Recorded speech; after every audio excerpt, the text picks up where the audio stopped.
Ну и просто пока что, вот пока я маленькая, пока мне не исполнилось 9 лет, я буду снимать вот только про свою собаку, там приметы особенные всякие.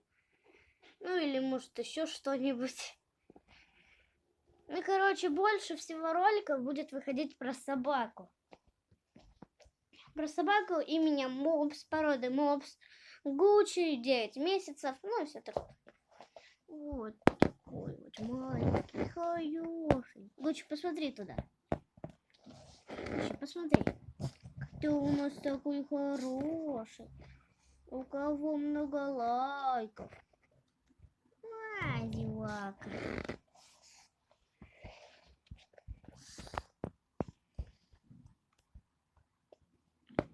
Кто такой популярный?